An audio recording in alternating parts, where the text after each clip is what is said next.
Hey guys, welcome to Frank's Tech Help. Today I'm going to be showing you guys how to replace the rear axle system on the HBX 12891 with the full metal axles. So you have the inner cup right here, you have the actual axle, and then you have an outer cup out here, and then the tires mount onto that via the hinges there. So what I'm going to do is, here are the parts right here, and you can get a clear shot of that. So the metal axles will go in as a replacement for that. Now on the end of these axles, as opposed to the screw type that normally screws in to the axle, this will actually stick out, and you can tie a bolt, put a bolt onto the end of it. So it does come with the metal inner cup for the axle, and then the outer cup is actually attached to the axle kind of as a universal joint that's built in. And you have the screws which go inside the gear rear differential that keeps the metal cups into place, and then you have a couple of pins. These are very tiny, if I can get that up there.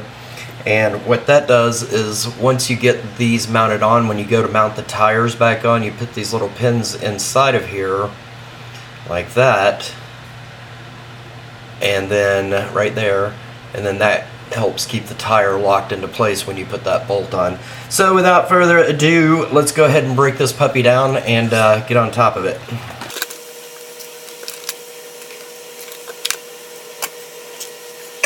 Before I break this down real quick, I just wanted to show you guys the part number on this.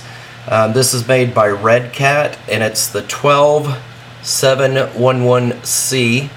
If you can see it right there. Alright, so I'm going to go ahead and start breaking down the rear end here so we can get this disassembled and get it going on.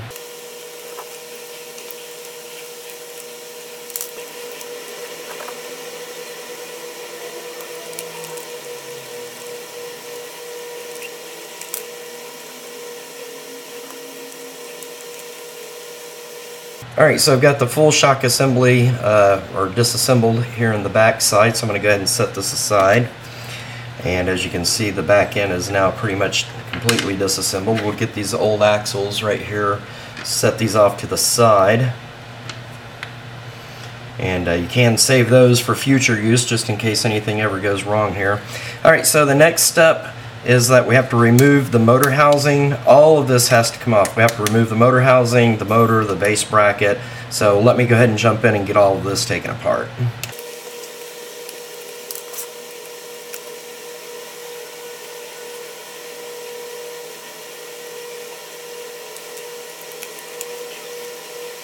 So upon removing the last screw here, you can see that the overall housing for the gear mechanism pops out of place there. So we'll just set that aside as well. And now we need to disconnect the motor and remove the 4 bolts from here. So I'll go ahead and take care of that now.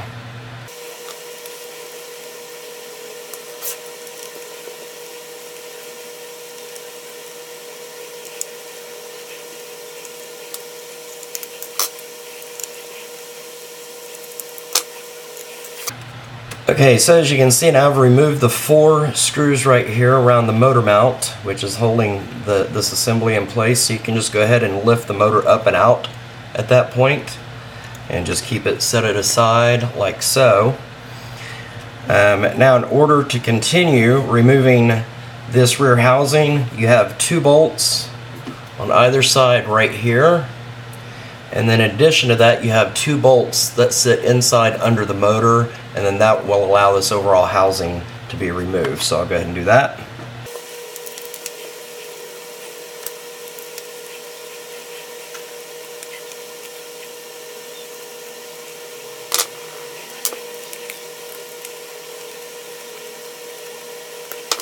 Alright, so now that we have those 4 bolts removed, the actual housing to the motor, rear differential and everything is able to be lifted up. Now you have to be careful when you're lifting this up. You want to push down on that center, the spur gear, because otherwise the entire rear differential will lift out of the system. So just press down on that while you grab the rest of this, and when you press up, that lid will lift off just like that, thus exposing the actual rear differential there. So this is the part right here that we're concerned with. So we're going to take this out, and this is going to begin the process. So just gently lift that out like that. And also just keep in mind your gear oil. There is a little bit of gear oil on the inside of this. Just try to preserve that the best that you can. So now I'm going to go ahead and set the car over here to the side. Get it out of the way for the moment. And then we're going to get into the gears mechanism. So these are held into place by screws on the inside, so it is necessary to disassemble the entire gear housing. So right here, if I can get it in the right light, you see that there are 4 tiny screws here that hold this housing on, so we need to go ahead and remove those. And as I mentioned before, be careful with the gear oil. Just try to preserve it the best you can.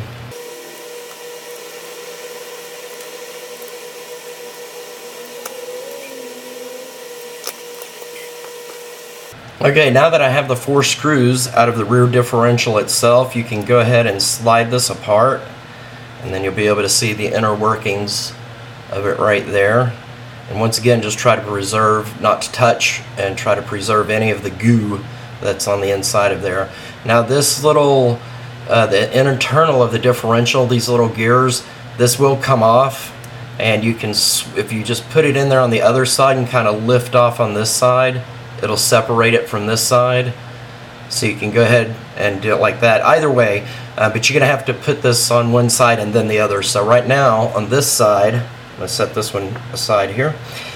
So for this side, under this center part, you see the gear oil in there. There is a screw in there that needs to come out. So I'm gonna go ahead and get some of this gear oil displaced. I'm actually just gonna move it to the side here.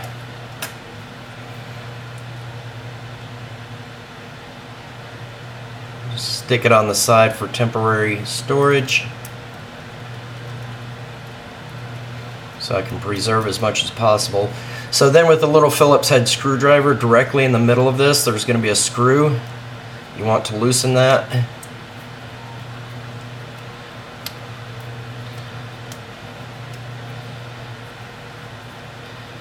So as you can see, as that screw starts to come out right there, this is releasing the mechanism now.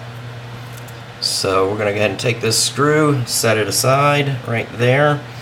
Now this will release the actual gear mechanism from the inside of this very carefully. And there's your inner ball bearing. You want to try to keep that in place if possible.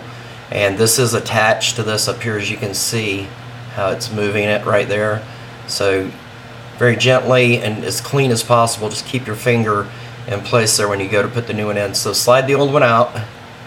We'll go ahead and get that out of the way here. Alright, so there it is. It's disconnected, out of place. So let's take the metal one and we're going to slide it in to place.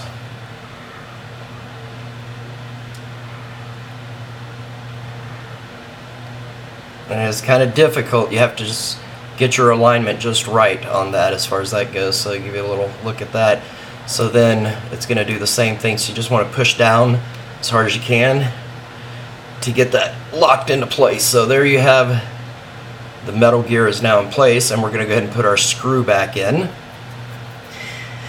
Now here's the thing, this kit does come with some screws, and I would suggest using them because if I can get the close-up here,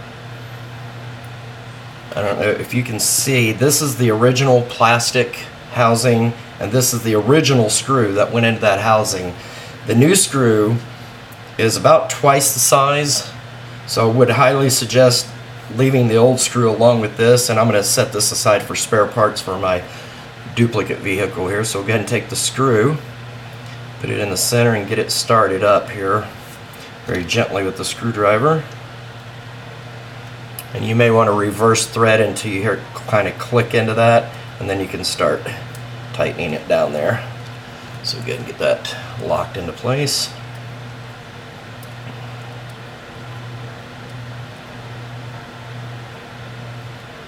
Alright, so When you tighten this down, just get a good last grip and tighten it down as pretty much as tight as you can. And you can see now that that does spin freely on the inside right there. So let's go ahead and lock down the other side. So just main thing is try to keep debris out and try to retain as much grease as you can.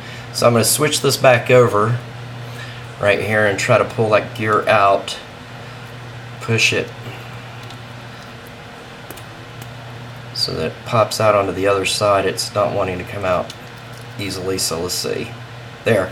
Okay, so I put it back in and I spun it around. I'm trying not to touch this to try to keep it as clean as possible and any debris out. So I popped it back in, twisted it, and now it's stuck to the other side, which is the one I just finished, as you can see. So carefully I'm going to set this one aside so that the inner gears are still in place there. And then on this one, there's also a screw in the middle of this one down in there that you'll need to remove in order to replace the other side. So I'll go ahead and get that out of the way.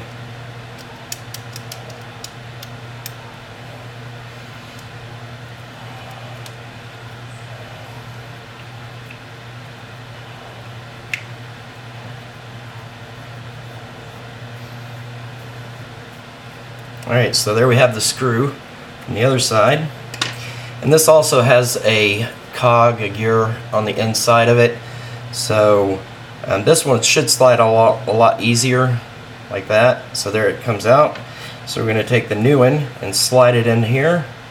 And also be careful, that's going to push that gear up and out of the way. So you got to spin it a little bit to get it locked into the right position like that. And then it's in there, so I'm going to rub all this extra gear oil back into there like that. So okay, and then for this side, once again, you're going to want to use the large screw versus the small one. And I am going to take the small screw and put it together with this for the spare parts bucket. So zoom back out just a little bit here. So we're going to take the screwdriver, get our screw aligned on the end of it magnetically, and then go ahead and pop it down in here and start screwing that in. Sorry, my wife's texting me. I'll get to that in a minute. Here we go. Just putting the screw back in, going in, all the way until it's tight. Alright, so now we're getting up to the point where it's starting to tighten up. So then give it one tough final twist there, and now you can see that that gear is locked in on that side now. So that's really the toughest part of this entire assembly. Now when you go to put this back together, you do need to make sure there are 4 screw holes here, and there are 4 screw holes on the top of this, if you can see those. You just want to line those up properly like that so that you can put your screws back in. So let's go ahead and knock that out.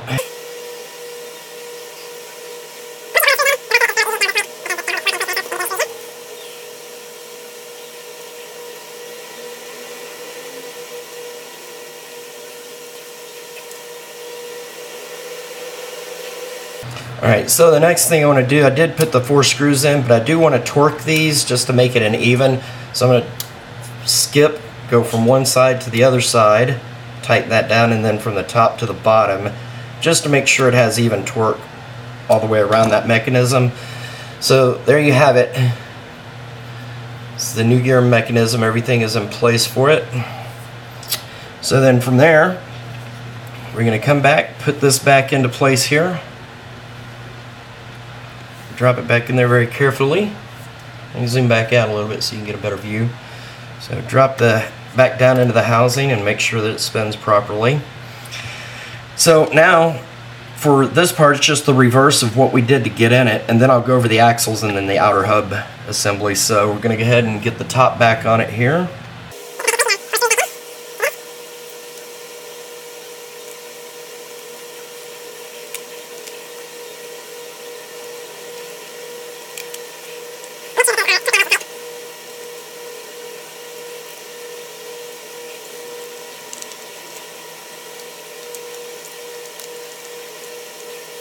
Okay, so now I've got the rear differential housing screwed back into place.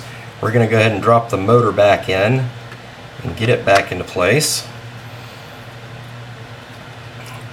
Make sure that everything lines up, and also when you put these screws in, you can go ahead and put these two in tight, but leave these just a tad bit loose because you do want to make sure that the gear, the rear motor pinion, touches the spur gear properly and that you're not putting it down on an angle. So go ahead and get these 4 screws back into place there.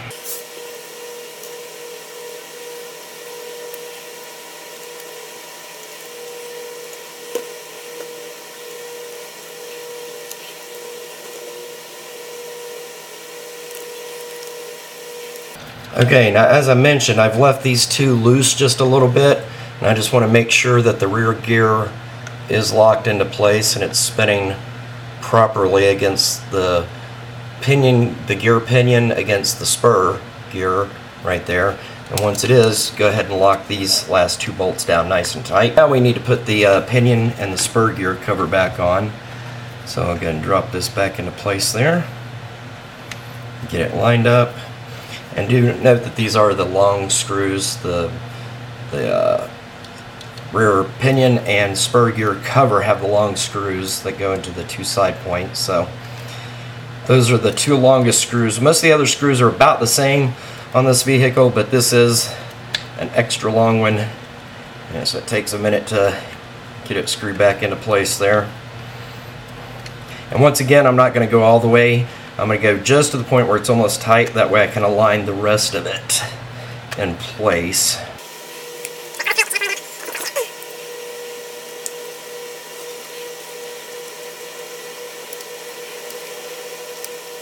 And then there is one more bolt right here that goes in the back. It's a smaller size, kind of like the regular bolts in this one. And it goes right back there in the center.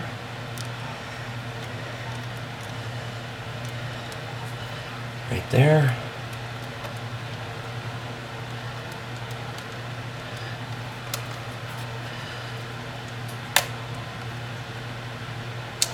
Alright, so that's it for the actual gear assembly. So now you see that you have the metal ball cups, inner ball cups right there, and that everything is functioning as you spin it properly. So, okay, from there, the next step is going to be we need to remove the tires in order to go ahead and get our regular gear, our drive axles in there. So for that process, you're going to flip the tires up like this, take a screwdriver, and go ahead and unscrew these tires. There's a little nut right here that pops off as well, and this actually goes inside the back of the tire. And that's what our gear is going to actually grab onto once it's in there. So we'll get to that here in just a moment. So once you get the tire off, you do need to slide out the ball cup from the back, and the ball bearings may slide in or out. They may pop out when you do this, but it's in there kind of tight, so you just got to get a good grip on it, but carefully slide it out of place there like that. So now we're going to put the new one in. This is the entire drive axle assembly, so we'll go ahead and slide this one in. And when you slide this in, make sure you don't accidentally push the ball bearings out of the way. So that's going to go in like that. As you can see, it's in on both sides right there. Make sure that it does go all the way in as far as that goes. And so the next step here, you have a tiny little pin. Let me zoom in for this. So you have this little itty bitty pin. Oh, I just dropped it. So you have this tiny little pin, and it needs to go into the hole right there. And what this is going to do is keep the wheel locked into place. Alright, so now that we've got this in place, and you see the pin is inserted right there, just make sure that that's as centered as possible. And what you can do is you can actually take this nut that's inside of the tire right here, if you just dump it out like that, and you can take that and come and slide it in on the top right there and make sure that it's aligned. You can see how close it sits there, because if it's not aligned properly, it's going to stick out like that. but when you turn it, you see that it clicks into place. Now that pin is locked into that nut.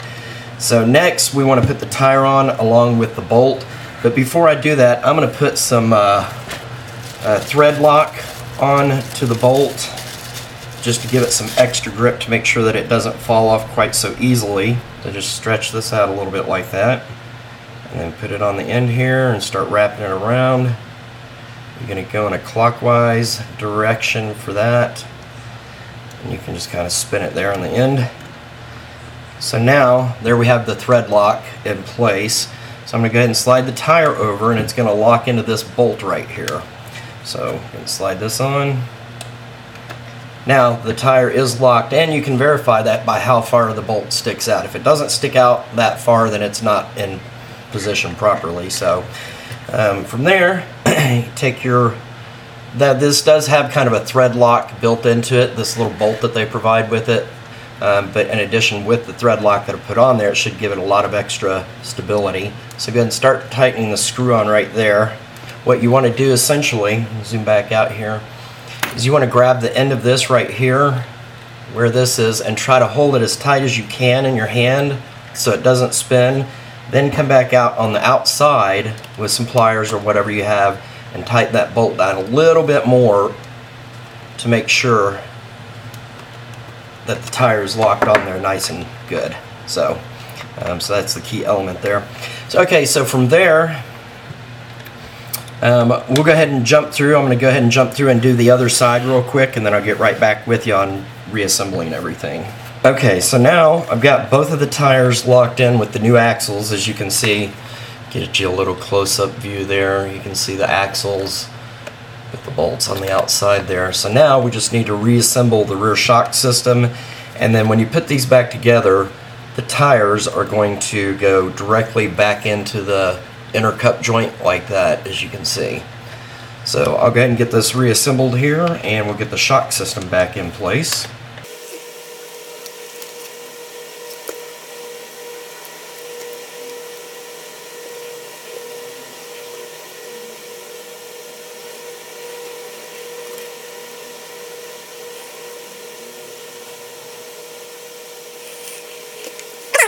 Okay, so now before I tighten the shock assembly back into place, I want to make sure that it's aligned. There is a little divot or whatever in there. It does pop into a slot kind of. So once you make sure that it's in that slot, you can go back and tighten up the 4 screws. I'm going to do the upper right, the lower left, until it's nice and tight. Alright, got that.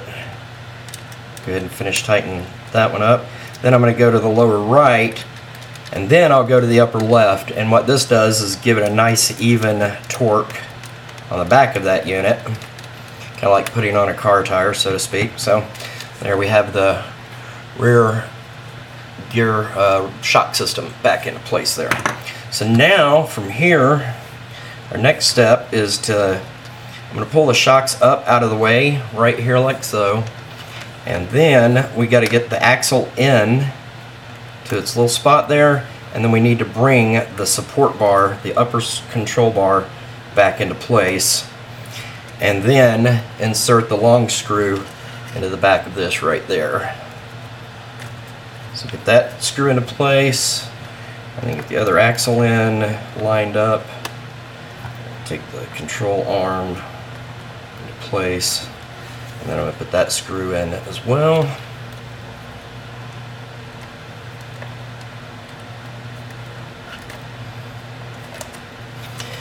Alright, so now that those are back in place, we want to go ahead and lock those down nice and tight.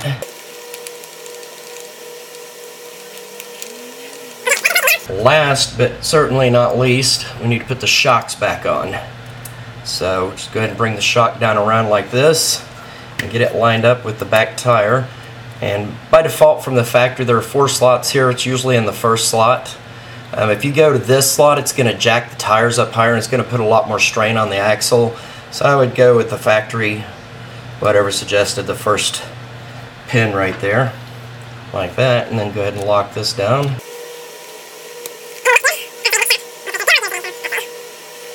Also, one thing I'll point out real quick is if the pins, these screws fall out, This washer does go a certain direction. There's a metal buffer. You see the little, let me zoom in here best I can. Right there's a little metal piece, and it's kind of like a washer thing. You can see this goes towards the inside. It goes between the shock and the base of the vehicle there, just so you know, because these screws will fall out, those pins can fall out, and if they do, you don't really know which direction they're supposed to go by default, but they are there to act as a little buffer for the shock to have some space to move around a little. So once you get those tightened in, that's pretty much the end of this deal. Zoom back out here. Alright, so we ended up with a lot of extra parts, which I can use for my other vehicle, but there we have it. There's the full metal assembly. Get a nice close-up there. You can see the outer cup for the axles. You see the axle itself. You can see the inner cup. Everything's metal now. And you can see the gears as it spins around. So there you have it. That is the full metal upgrade for the rear axle system for the HBX 12891. I hope this video helped you guys out. As always, thanks for watching Frank's Tech Help. Peace.